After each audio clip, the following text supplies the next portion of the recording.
I've honestly been sitting here wrestling with the idea of how can Carolina finally turn the corner with this offense and with this defense.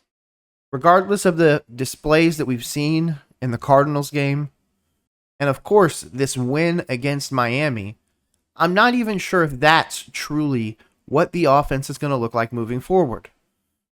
The Falcons game was a tough one, especially for the defensive side of the ball.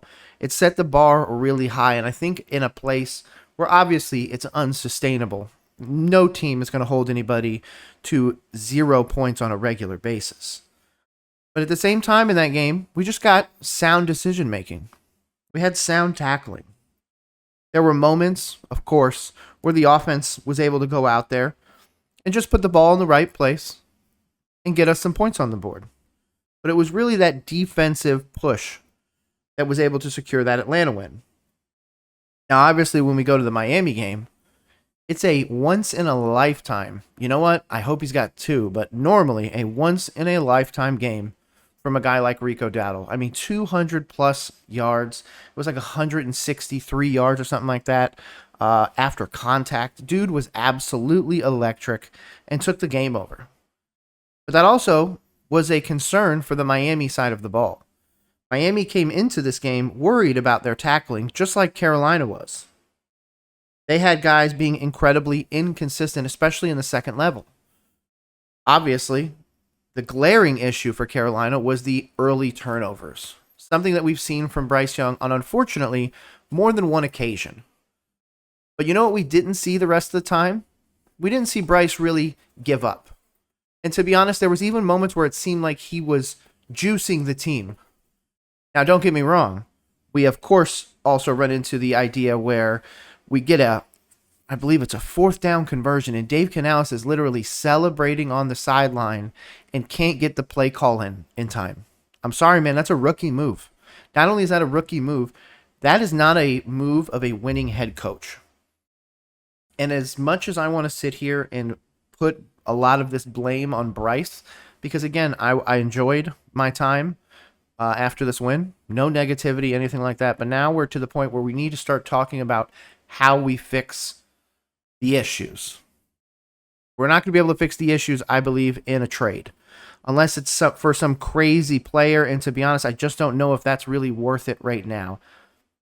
Especially if this Dallas game is a result that unfortunately a lot of us feel like it's going to be, which is Dallas really rolling. But at the same time, I'm going to be honest. I have to give credit to the interior defensive line. One of the parts of this team that I genuinely thought would take that step forward. I honestly predicted us to be top 10 in rushing, top 10 in interior defensive line, aka rush defense. We could honestly do that if we were to get more games like this out of Rico Dowdle. But if that's the case, does he become running back number one? Do we, completely change up the scheme? How does it work? Because there's other things that we heard from this game. Rico Dowdle calling his own play. Derek Brown changing the defense to be able to maximize on certain plays. So the players are getting involved in play calling.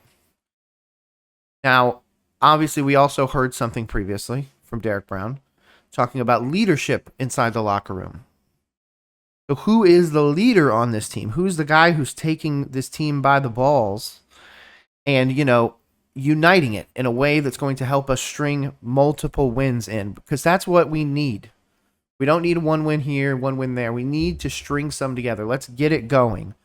Because after this Dallas game, we got the Jets. But after that, man, it is a murderer's row of games. And I don't know if there's a possible way to even string them in unless there is a massive collapse by some of these teams. Carolina, though, does have a lot of good on this team. Again, running back room. Last game absolutely exploded. Has struggled to this point, though. Tetairoa McMillan continues to make the wide receiver position look easy to him. Looks so fluid. Of course, there's situations where maybe he doesn't come up with the ball. He still doesn't have a touchdown yet, but I think that's also indicative of just Carolina playing to win the game.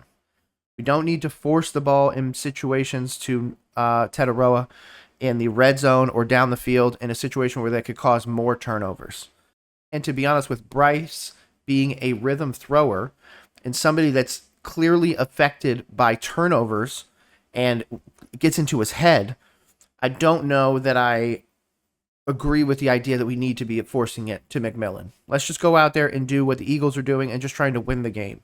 If Bryce has 181 passing yards or 381 passing yards, as long as we get the dub, that's really what matters.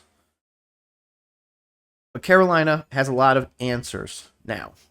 A lot of answers in places like, hey, we do have some offensive line depth. Wide receivers, hey, some of them might be back. Jalen Coker's in the 21-day window now. Xavier Legette got the 2 catches, one of which for a touchdown.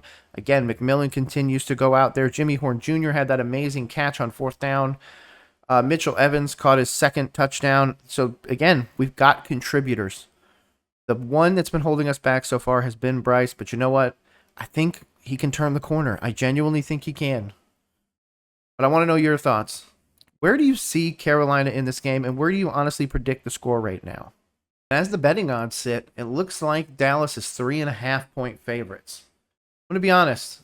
I took Miami 1.5-point favorites last week, and it lost me my bet. I should have had the courage of my conviction and bet on Carolina, but I was like, hey, man, McDaniel really needed that win. So this week, I'm not betting against Carolina. I'm going to take that plus 3.5 points for the Carolina and take it and run with it. Hopefully you guys too.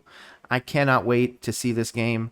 Hopefully a big old dub for Carolina. Either way, I really appreciate you making it this far. It helps out the channel, and I cannot thank you enough. Hopefully one of these other videos are ones that you like as well, but if not, I can't wait to catch you in the next one. My name is Nick, and this has been Roll Coverage.